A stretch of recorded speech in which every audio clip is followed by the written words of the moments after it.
Hello there, and welcome to 10 tips and tricks for beginners in Mind Over Magic. In this video, I have a lot of little things that I hope will help you out to get a foot into the door with this game, as it can be quite complex and overwhelming at first, but when you know what you're doing, the beginning of the game is actually quite simple, enjoyable, and I hope that this video will help you with that. So number one, I want to talk about your starting mages. So there's really a couple of things that I have learned. First up, a lightning mage, when you roll one, is one of the things that I would strongly recommend to bring in with, because research is connected to your lightning skill, which means you have somebody who researches decently fast. Just when you roll that person, Wolfkin are pretty nice as they have a decent speed. If you keep an eye out for a decent speed and a decent power value, you even get a pretty okay fighter. This is something that speeds up your research process early on, as your other staff does not have guaranteed high values in lightning. If you don't want to go for a main lightning mage, try to have at least somebody on your staff with 2 points in lightning so your research doesn't crawl. The other thing is Vivified are really nice starter mages. Vivified have a lot of HP right from the get-go. I like to take 2 Vivified, 2 reasons. First up, they make up an excellent frontline for your early on fighting things, and they can eat pretty much everything without being bothered by that. In that time when you don't really know what you're doing, these are really excellent qualities. Besides a lightning mage, well, I personally like to roll with an earth mage on top of that. Earth mages are excellent because they are good at constructing and mining, and these are 2 things that you will do a lot during the early game. Earth mages are faster than other mages. Here, the same thing again. If you don't want a main Earth mage, you could go for somebody who has 2 points in Earth magic as an alternative, because every point in a certain magic does make them faster at what they're doing. The other person that I like to bring on the 3rd slot is now either a nature mage or a fire mage. So you can decide for yourself depending on your own liking. A nature mage brings better farming capabilities and woodcutting capabilities, 2 really nice things to do, especially woodcutting happens a lot in the early game, whereas the fire mage is really good at hunting, which is, well, one of the things that is important early on, but stays relevant throughout the entirety of the game, and it is nice to have a decent hunter right off the bat. But since you can only take 3, you have to decide. I personally would always stick with a lightning and an earth mage for research and construction's sake, and then, well, depending on your own taste. Everybody here has different abilities, and the preferences are up to you at the end of the day. But I found that Vivified and these jobs make up a really solid start for your school, where you don't have to worry too much about anything. Number 2, basic survival. So the basics of survival are really brutally easy. All you need to do is build a couple of beds downstairs here. That is something that you totally can do. You can just slam a few cots downstairs, which would require you to cut a few trees, and that's that. And then you go and pick some gut berries. Not these. These. Then you pick up some gut berries, and technically, you have already everything you require. Your mages require some place to sleep to not fall off entirely of their morale. You need gut berries to eat. You need wood for pushing back the fog in combination with gut berries. The very least basics are already covered without you needing to build anything upstairs. So that's one of the things that I really want to point out. So you can pick up your trees and your stones in peace. The first construction here, as basic survival, as far as basic survival tips go, can be super simple. Like you see here, this is basically a wall here, a wall there, a few floors, and that's that. You can also put a roof on top of this, and top of that, and that's that. Keep things simple early on. Things get complex on their own, but you don't need to do much to stay alive and check out how stuff works. Number 3, the important early research items that I personally find absolutely mandatory to have. So once you have built your arcane secretary, This is this little guy down over here, found in the crafting section. Very important building.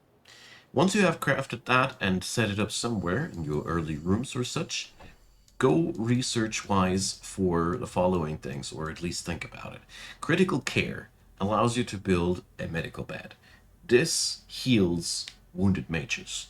Without a medical bed, wounded mages don't heal, which is really bad. So this is one of the things that I urge you to build as quick as you can, because you don't control when somebody gets wounded. Sure, you don't have to enter the underschool, but sometimes you just get attacked, and having a place where somebody can rest up is really, really nice.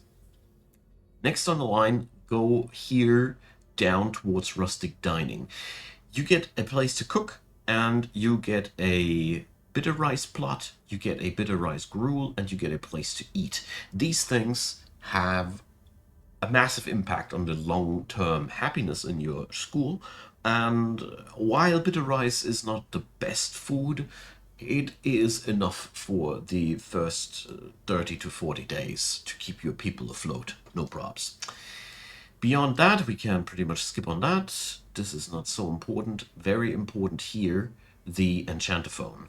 Recreation is also weighing pretty heavily on the shoulders of the people who don't have it, so researching the enchantophone is also very easily done and very, very nice to keep your folks happy. And after that, basic rituals. This gives you the ritual sigil spot, which you require for many, many things. More about that in a later tip.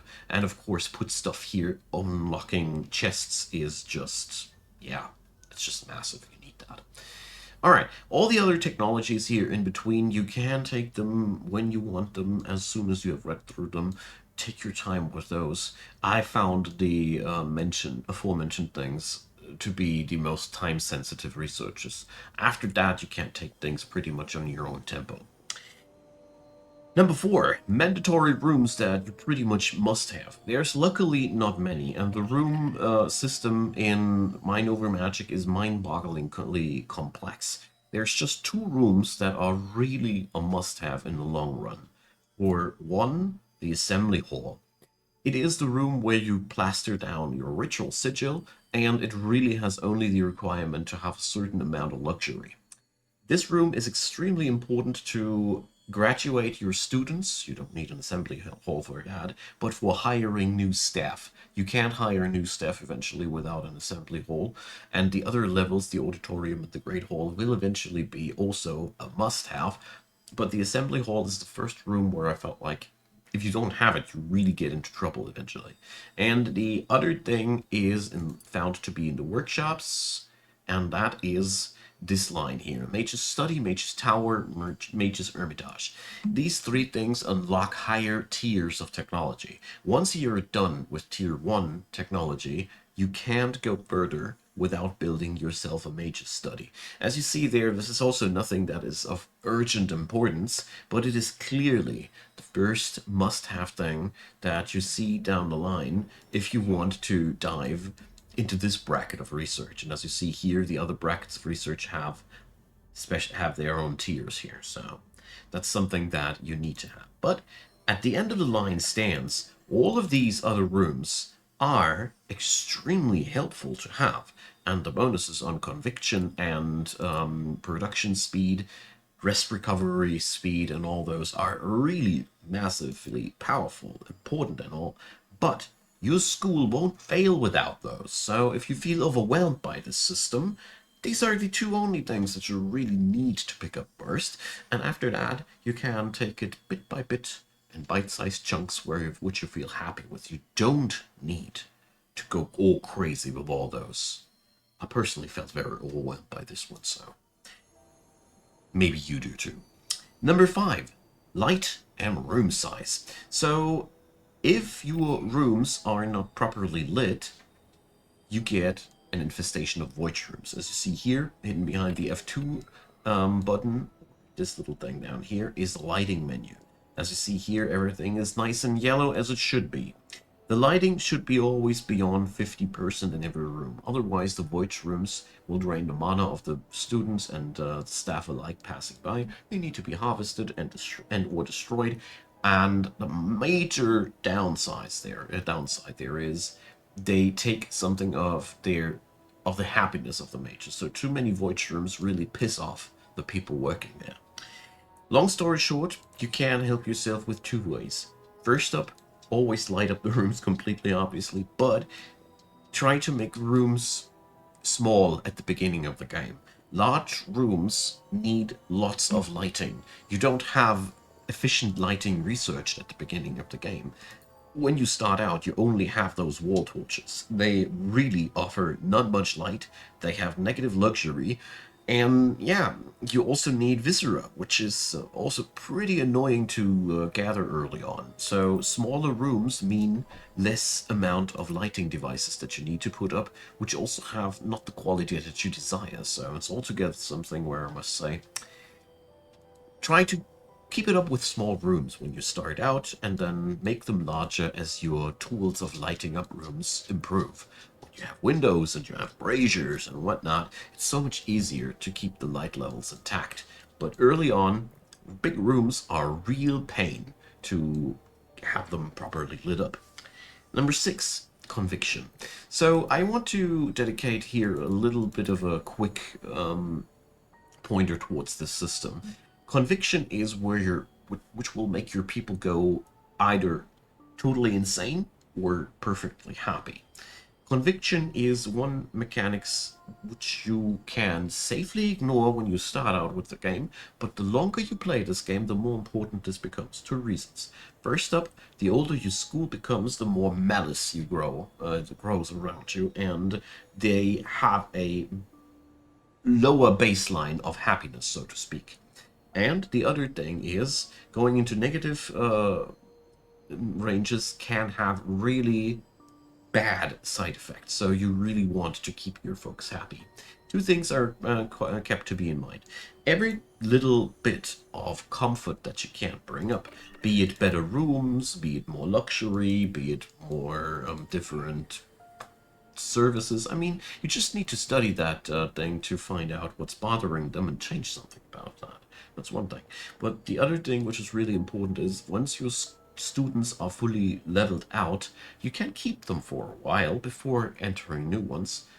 But eventually, when they stay too long, their conviction will drop because they are they are too long being students. So don't make the mistake of accidentally keeping them too long. Eventually, you need to graduate these guys to get rid of them. But keep an eye out on these conviction levels. I like to mouse over from time to time to see if everybody is in the brackets where they need to be, because the game doesn't give you a easy way to look over these, as far as I know at least. Please inform me if I'm overlooking something. Long story short, early on, conviction stays high on its own. The longer you play, the more effort you need to take into the whole thing to keep the folks happy. This becomes even worse when their magical career proceeds, when they get new needs, like fire mages gain the need for victory, and if you don't satisfy these new needs, their conviction drops also. Now, Number 7, battle preparations for noobs. Here I want to give you a real quick breakdown about how you can easily get your early game combats covered with no problems. First up, 2 Vivified in the front line. I already mentioned that. When you don't know much about the mechanics of the game, these guys are priceless because high HP are a mechanic that you don't need much game understanding to work with. That you just need to kill the enemy fast enough, right? The other thing is, before every combat, you see the weaknesses of the enemy. Try to have as many mages fitting to these weaknesses as you possibly can, since almost all fights are predictable. There's only sometimes ambushes in your school happening which are time sensitive. All the other fights can be, you can plan that as long as you want to. You can even train students explicitly for that. Long story short, the better you prepare your weapons to the enemy's weaknesses, the easier it'll be, and vice versa. The other thing that I really need to stress out, there's environment effects on those combats. Not watching these environment effects here, for example, there's none, but not playing alongside these can be fatal. Because sometimes you really have all manner of different weird things happening here. Huh? Here, for example, that's a wonderful one here. This mana vein thing here is excellent to know and utilize it. Put somebody down there who uses a lot of mana. These effects, keep an eye out on them. They're really worth checking them out. And besides that, well, as long as you go for mages who hit the enemy's weaknesses, and you have a decent front line, you can explore the rest of the combat system really easily all by yourself. As a last thing, once you have the alchemy technology researched, you can brew rejuvenation and recharging potions, which you can also bring to get a bit of an advantage if you struggle. And as a very last thing, if you really hate combat and the difficulty, you can always go into the difficulty settings and change something about that. Generally applies to all venues of the game, but especially combat. Some people really hate it more than others. Now, number 8. Every building is refundable in this game. There is no wrong way building your school, therefore just build and try what works. And if it doesn't work, as you see there, I'm ripping it out and rebuild it just like that. You don't need to worry about the building in the long term. You can reconstruct and deconstruct everything. It's just a matter of tedium. But I personally paralyze myself sometimes a lot by just trying to make everything is really right from the get-go. Don't need to. There's no loss and no punishment for reconstructing and rebuilding things that didn't work out as intended, and this is something that I really want to stress out. Number 9. Student 101. So students are really important. Students should be managed well, though. So it's really simple. Hire only students once you have a ritual sigil available to graduate them eventually, because, like I mentioned before, if they don't graduate in time, they will go insane.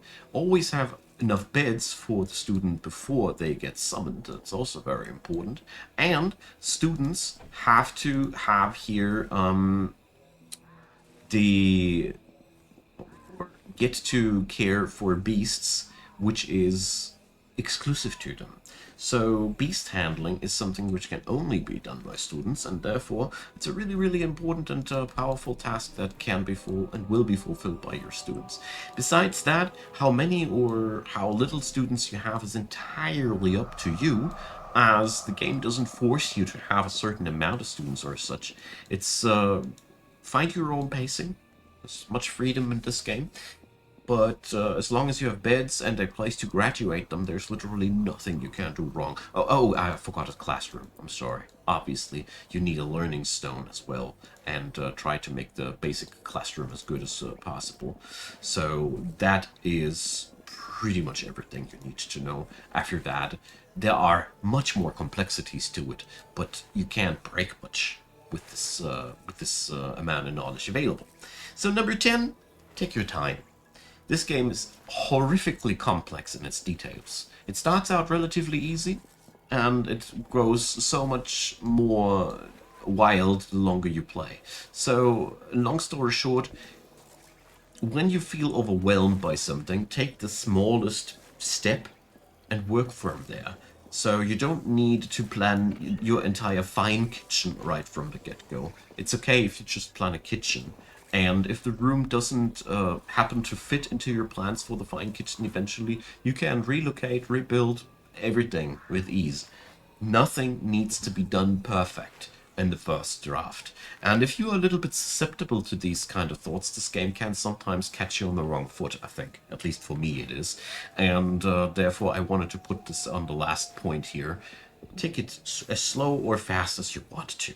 There's really nothing to be broken here. The game's danger level progresses extremely slowly, and if you ever feel like you've been overrun by the forces of evil in a time before you are able to deal with it, you can either restart entirely or change the combat system for your own liking.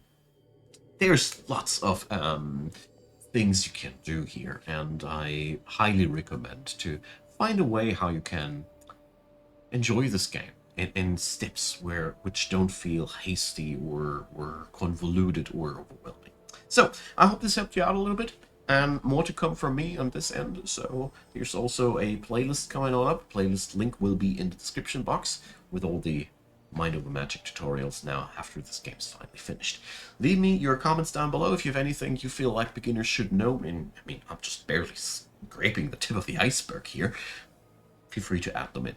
And, of course, feel free to support the channel, with many thanks to all of you who do already. A lot of thanks for watching this video up until the very end. Appreciate having you, and see you on the next one. Bye-bye.